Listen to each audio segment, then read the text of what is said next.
Hey everybody, it's Pete Renzulli. Welcome to today's episode of Stocks for Breakfast, and welcome to Stock Trading Pro. We really appreciate you being here and joining us on our YouTube channel. In today's video, we have a lot to cover. We're essentially going to outline all of the stocks in my game plan for this coming week.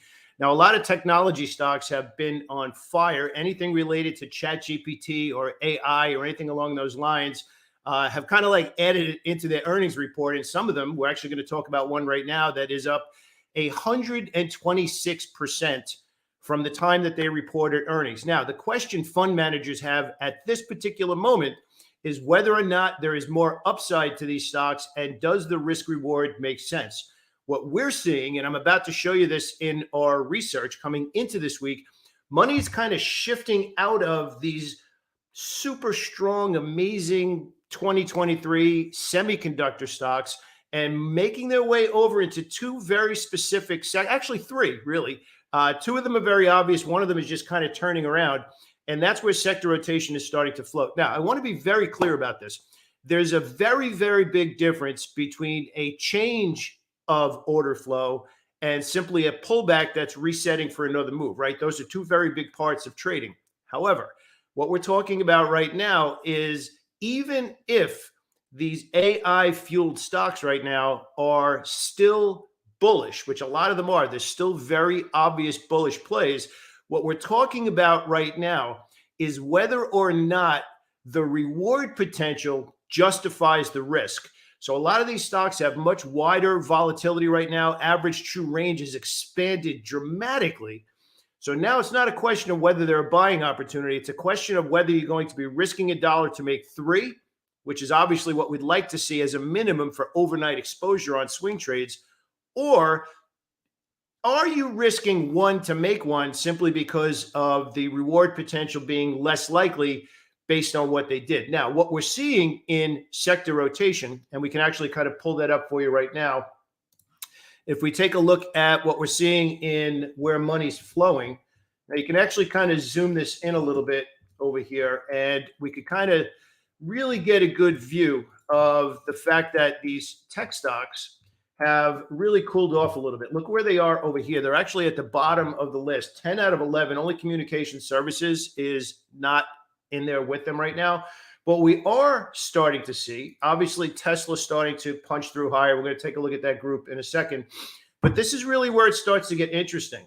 Over the last 3 or 4 weeks, industrials, and if you haven't watched Boeing, that's a really big one we're going to talk about today. It's setting up an amazing trade, or it's setting up an amazing trap. We're going to take a look at that in a second. Very similar to what happened in Oracle, by the way. We're going to talk about Oracle earnings coming out last week. But just give me 1 second. We just need to make sure that we pop this into the video. Everything we talk about on these videos are for educational purposes. It's up to you to make that final decision. That's very, very important. It's my mission to help you make better decisions. So now we have Oracle, right? We actually had Oracle line up last week as one of our, let's say, low risk, high reward trades if it followed through. So if we kind of work our way over to the chart of Oracle, and we'll get to SMCI in a second. Last week, Oracle actually traded right here into that candlestick where we had this really unbelievably good bullish rally, excellent volume after a light volume pause, exploded to the upside, and then paused. So now here's the big thing that we want to talk about. We want to make sure that we have that because a lot of people are confused right now about all of these bearish headlines with everybody, recession and interest rates and all these other things that should be making the market go down right now, but the stock market just keeps chugging higher. I want to give you a little bit of a trader insight. That's something that you really need to wrap your head around. Macroeconomic data, macroeconomic insights. We're talking about interest rates. We're talking about recession. We're talking about all of those longer term things, right? That's like turning the Titanic around. All of those things matter. They absolutely matter. But us, most of us who are watching this right now, we are tape readers. We're traders. We're trading. We might be a day trader trading for the next couple of hours. You might be a swing trader trading anywhere from the next 3 days to 3 months, right? Those longer term macroeconomic things where you hear gross domestic products, CPI, all recession, right? Inflation, all of those kind of things. Those are the Titanic, and they're going to take a really long time to turn around. And a lot of the fear that was put out there, YouTube, social media, talking heads all over the place, have to put headlines out there that are going to get clicks, opens, and people watching, right? Including emails, right? However, the tape right now at this moment is so strong that it is very, very challenging to do anything but be a buyer of stocks right now. I can tell you as a professional trader, somebody who's been doing this a long time, it's very tempting as a active trader to see these stocks and kind of feel that they've gone too far and not only get out of your longs, which is wrong if they're still performing. I mean, if you're going to not hold on to them when they're doing exactly what you want, I don't know when you would. But the wrong play is short selling these stocks because you think that they've gone too far.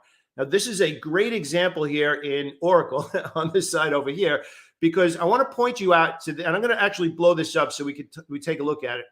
Oracle on this particular day was resting right in front of all-time highs, and it paused and consolidated. A lot of people know this setup as an inside daily candlestick, right? It's essentially a breakout play, a breakout setup where you have volatility that then contracts into this one day where the price action is completely inside the previous day.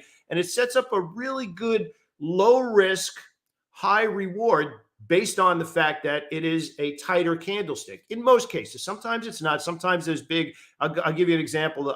Carvana, which had a monster day, followed up by another day that was gigantic, but not necessarily a good risk reward. So I want to point this out. This is very, very important. The following day, and this is really an argument for the entire market right now, the following day after this candlestick, and we call this out as a swing trade setup, and we were very clear, high reward, quick loss. It's going to be either a really quick momentum trade or we're going to take a small loss on the trade. The trade broke out. Now, here's the part that is the most important part to listen to. So we kind of work our way over into what happens next, which was right here. And I want to blow this up a little bit so you can see it. There's two things to look at here. The candlestick here and the volume on the bottom. So what we had in Oracle in this tape right now, which is just absolutely amazing from a bullish perspective. Heavy volume, bearish engulfing candlestick. So Oracle broke out to all-time highs, failed, not only failed, but it failed on heavy volume. And it traded into the opposite of an inside candlestick, which is an engulfing candlestick. A bearish engulfing candlestick took out the high, took out the low, and closed below that, all on heavy volume in this case. Everything pointed, based on technical analysis, that stock should have went down after all of that selling. It pushed it up. Nobody's buying it at all-time highs. Everybody's selling it to all-time highs. And what does the stock do? Well, the next 2 days, it comes back with more buying. This is the part of the market that a lot of people are getting frustrated with right now, is they are trying to guess a top. I can't say this more strongly. If you want to make bigger money in the market, and this is right out of reminiscences of a stock operator, I'm not reinventing anything here, but Jesse Livermore was very clear. The big money is in the big swing. But the only way to hold good trades longer is you need a system, number one, to tell you what is the market doing and which sectors have money flowing in based on the market. Every single thing has to start with what is the market doing right now. Sure, you can go to individual stocks and run scans and all those kinds of things, but the problem with that is you are not leveling up your conviction because you're only using one small piece of information, which is what that stock's doing. We have to think of the market as a tug of war where there's buyers and sellers going back all the time. And in normal market conditions, it can kind of be even, right? However, if you fail to recognize the market conditions like this right here, where everything is on the same place, and that tug of war is where there's 98 people on one side and 2 people on the other side. It's that strong, and it's been that strong. So what I'm telling you now is you need to create some sort of method for profit taking and have that same discipline that you have on your stop losses, on your profit taking strategy. And you don't need to look any further than this stock that we just called out right here, which was the cover of the YouTube today. This is when SMCI reported earnings. You could actually see here the gap up after earnings, and this is actually the price, the bullish gap after earnings, and what the stock has done since then. It's more than doubled in that period of time. So this essentially means that if you took that quick profit and didn't recognize the bigger market conditions where everybody was on that same side of the rope, in this case, the demand side of the rope, you very likely cut your profits short. And I got to tell you, there's two types of trading scenarios, depending on where you are in your trading experience, that are just an absolute punch to the gut. If you're a brand new trader and you have not learned how to make money yet, at least make money consistently, trading losses bother you and drive you bananas. And they bother you and drive you bananas because you don't know how to make money yet to pay for those losses and run your business, right? When you get to the other side of trading and you start to have a consistently profitable track record, so you have a track record, what losses don't bother you anymore. What bothers you at that point is getting out of good trades too soon, having that big fish on the line and you let it go. And this chart in SMCI is probably the best example. If you got out very quickly in this 3 days when nothing changed on the tape, and you can actually see it perfectly here, look at the volume decreasing during this pause. That is exactly what you want to see. Okay, so let's say maybe you missed that one. You had another bullish move out of that, right? So now you're getting a second chance 2 weeks after this move. And look at volume decreasing again during this pause. You actually had 2 weeks to make another decision to get back in if you pulled this quickly. So what am I telling you? And this is something that I talk about in our community all the time. Every single thing we do in trading has to be feedback to make a better decision the next time. So what I'm telling you right now, and something that everybody needs to learn, is building a system for profitable trading. It's the profitable exit that is probably the piece that 95% of really smart traders are missing. So I'm going to challenge you right now. Are you disciplined enough within a format, within a step-by-step way of managing profitable trades to put yourself on the other side of that ledger where losses don't matter? They're simply the expense of running your trading business. And then you understand how to hang on to a few of these ideas that just work out perfectly. This one trade in SMCI could have made your entire year if you had the profit-taking system. Now, even if you missed this one, we've had some slow grinding moves that, again, if you're a regular viewer of our channel, you know that we've been talking about this one for a while, and you can probably see this a little bit more cleanly on the weekly chart. If you've been watching our channel, you know we've been talking about GE for the better part of since October of last year. But more so, once 2023 kicked in, this is actually what this stock has done. So even if you do nothing more than, let's even say, let's just drop a 20-period moving average in here on the daily chart and go back to the start of 2023, this stock, General Electric, having some sort of profit-taking strategy, has closed below the 20-period moving average once and immediately bounced back, twice and immediately bounced back, a third time and immediately bounced back. So what are we trying to get across here? You probably know how to trade much better than you're giving yourself credit for right now. It's that last piece. Everybody is obsessed with tell me where to get in. The true professionals, those of you, and again, I don't mean you need to be a professional by quitting your job. I'm just talking about somebody who's leveled up their trading game and they're making consistent money. You understand two things that most people never, ever learn: when to hold longer and how. And the second part is where real wealth is created, which is understanding when to trade bigger. So when you have that combination of understanding when to trade bigger and understanding when and how to hold the winners longer, everything changes for you. And I want to touch on something that's a really big part of questions that come into our customer support. We get a ton of people asking me, what's your win-loss percentage? It's such a BS question. And quite honestly, it's a rookie question. Go on Twitter, go on YouTube, ask anybody you know that is a professional trader. And most of them will tell you, I don't care about my win-loss percentage. And I know I sound like Ted Lasso right now, where I don't care about winning and losing, right? That's not what I'm saying. What I'm talking, and by the way, yes, I love Ted Lasso. What I'm talking about here are professional traders understand that every trade is unique. which means every trade requires different quality assurances. So what I essentially mean by that is every trade requires different risk percentages. In our community, we go 1%, 3%, 5% to delineate how much we like the idea.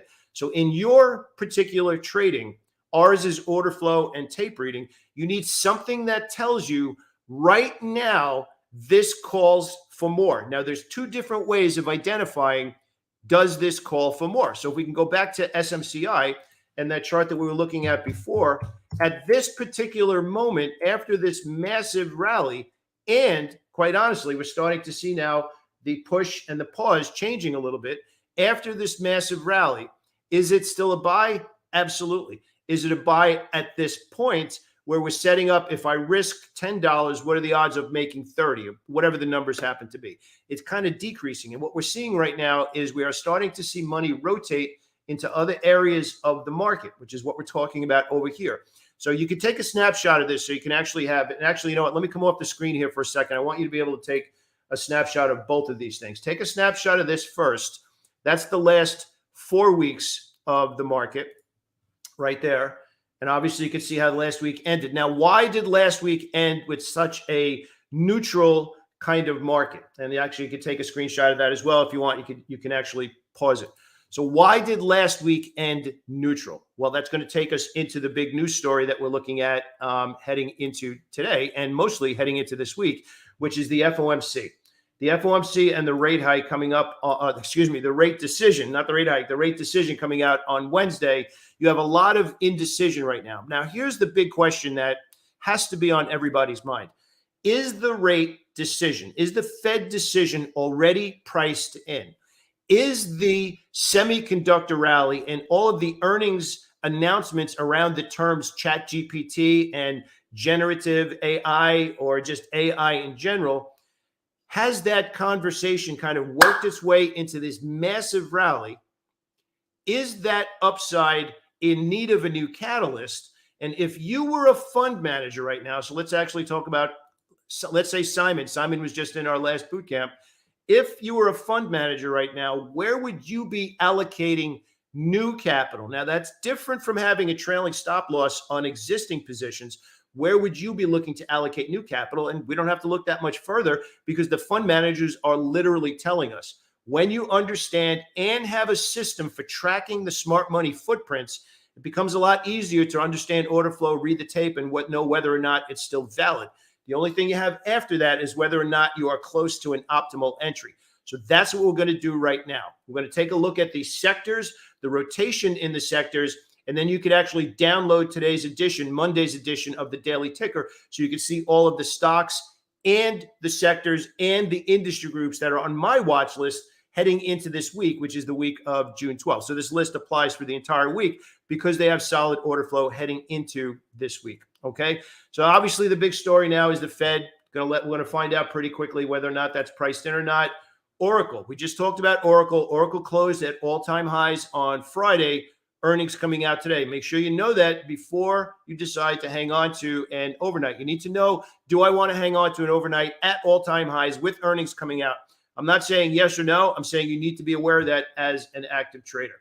So once we work our way through a little bit more of the bigger picture of the market, this is a filtered list that I have, obviously using finviz.com, of stocks that meet certain criteria over the last week, over the last month, and over the last 3 months. You could still see that the technology sector is still very much a part of that. But what's very exciting is we are starting to see other pockets of opportunity, such as industrials, consumer cyclicals, energy a little bit more off of the OPEC announcement, and to a little bit of a lesser degree, basic materials, which is what we're seeing over here as the 21-day picture is starting to change. We start to work our way over into some other ideas. You can start to see where money is flowing. Healthcare, not so much, although DXCM is actually near a breakout level, right? We start to work our way through the list of stocks that meet that criteria. You can actually see the exciting part here now is it's not just NVIDIA. It's not just AMD. It's not just SMCI. Wayfair had beautiful moves last week. Let's actually get into some of the ideas that we spoke about last week. Wayfair, we kind of knocked out this. You can see how hard we're working the charts. There was a couple of different levels. How to get through this one, how to get through this one, and actually worked its way up to the most recent level.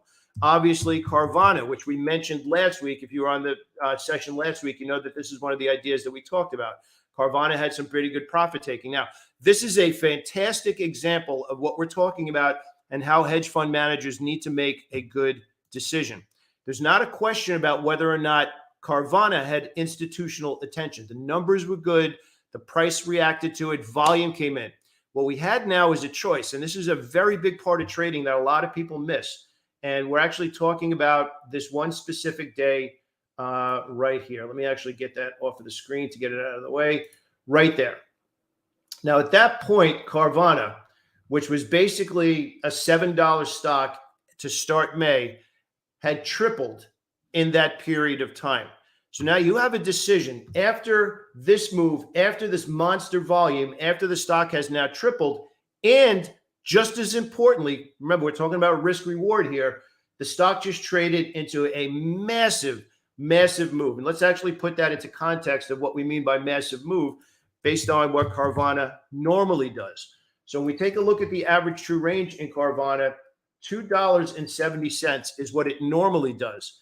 This one day here had, let's see, the high was 26 and the low was 17. So roughly a $9 move on that day. So we had a lot of members in our community asking whether or not adding to this position at this point, taking some profits at this point, starting a new position at this point. Now you have to remember, you're a money manager and you're looking at this particular trade right here, and this thing just exploded. So what are you thinking from a risk reward perspective? And I'm kind of tying this all the way back to sector rotation right now and whether or not some of these semiconductor stocks make sense where they are right now, or whether or not fund managers have now shifted into other ideas where the reward potential justifies taking the risk.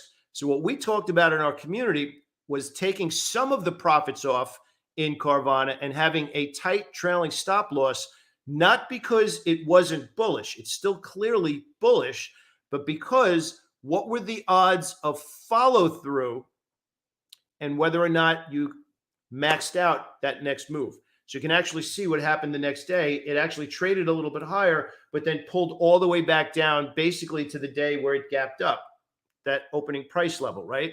So this isn't armchair quarterbacking. This is giving you a lesson, and hopefully you take screenshots of these because that's a very important part of trading, is understand that knowing the side, a lot of what we talk about is pick a side, then pick a spot, right? It was easy to pick the side in Carvana here and SMCI and NVIDIA and all those stocks, right?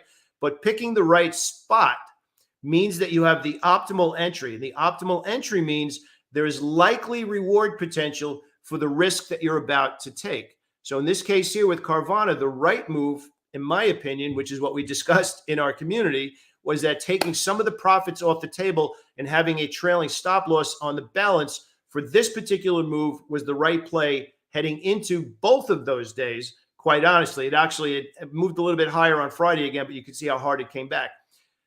What's more important is having that conversation, having somebody that you could bounce those ideas. Maybe you have a friend, maybe you're in a community like our community. I'd love to see you in our community. But what's more important is really thinking through what are the odds of this continuing to justify a full position hold at this point. Now, that doesn't mean just get out. It means you need to determine if something happens, how am I going to book the profits? Now, unfortunately, we got a lot of feedback into customer support where a lot of people didn't think that through, and this thing pulled all the way back, and they gave back nearly $10 worth of profit potential from the high of that day to the low. So all I'm saying is if you really want to level yourself up, first you need to understand order flow and how money is flowing in and out.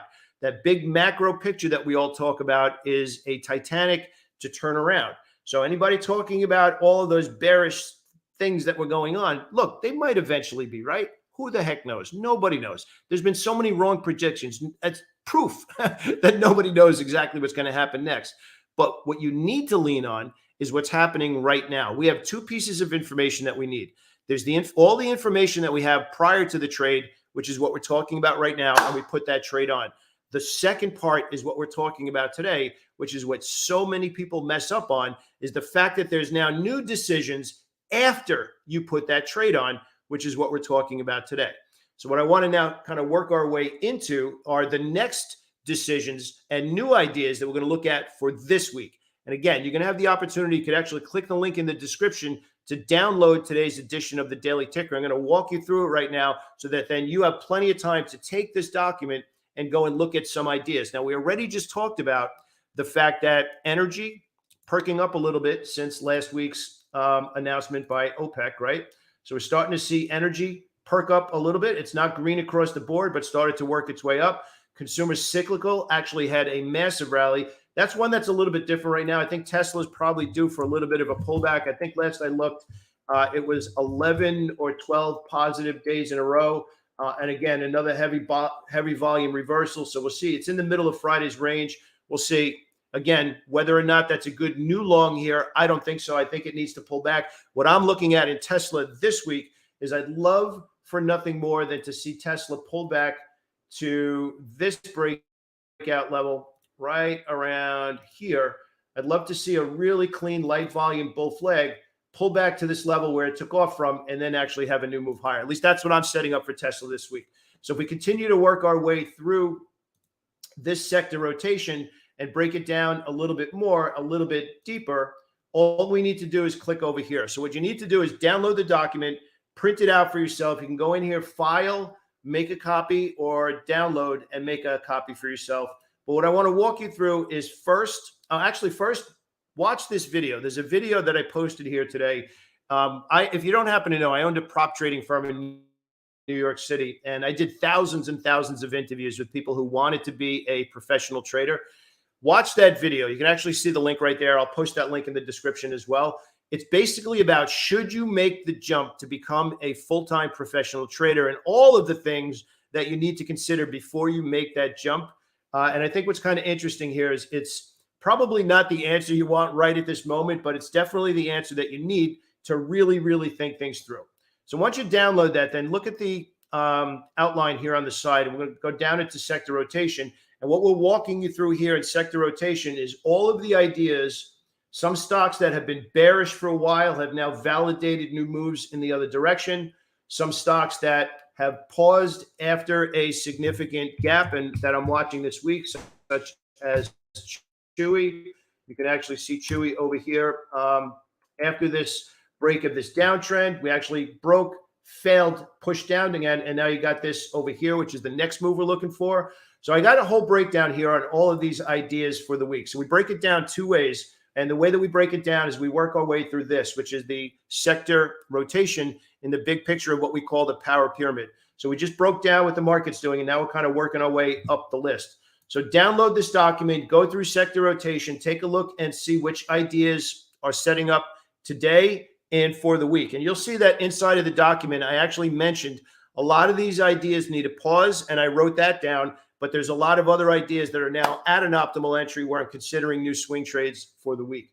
And the one that is probably one of the most interesting ones this week, which is Boeing, which you can actually see here in the big picture, a bearish order flow going all the way back to 2021, right? And 2021 was a bullish year in the market, right?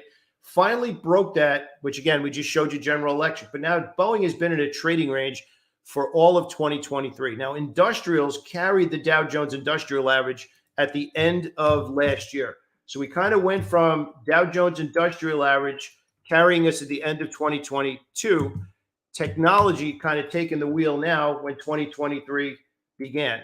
So Boeing, Caterpillar, ETN, a bunch of these industrial stocks. Now we're talking about where the money is and the attention is shifting. Boeing, going all the way back to the beginning of today's call where we talked about the trade in Oracle, that was a high reward momentum trade or a small loss that failed and came right back. We now have Boeing setting up an identical trade right at the breakout. Now, this is what's important. Remember what I just said. When you are game planning these ideas, you have to have a certain expectation. My friend Mike calls this a thesis, where you have an argument. That's what we call it. We have an argument when you go into the idea and say, all of these are the reasons that I really want to be a buyer of these stocks. But if it doesn't follow through, here's what I plan to do. If it does follow through, here's what I plan to do. And usually if it doesn't follow through, you're scaling back or getting out. If it does follow through, you're scaling in and adding more and then shifting over into a trailing stop loss system. Our system is the profit maximizer. So what's fun about this is you can kind of take a look where it's not that long ago. Boeing had the same exact setup right over here in mid-February.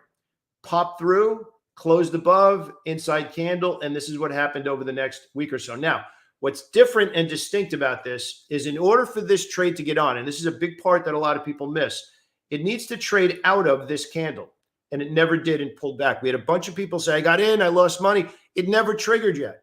So what you need here in the same, basically the same exact price, we need this to get back above this. So if it does, that's where we'll be looking for an entry. If it doesn't, we don't do anything. And that's a big part of trading, especially looking to carry those overnight positions.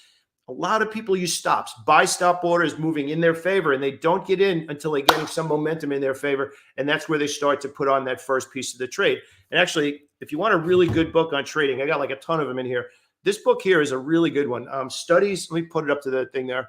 Studies and Tape Reading by Richard Wyckoff is a really, really good book. It's probably 100 years old, but it does a great job of talking about some of the things we're talking about right now, which is first recognizing the market, taking the context of the market and say, where is money flowing? What are the big leaders at that particular moment? I think they called them the big six, which back then were railroad stocks, actually.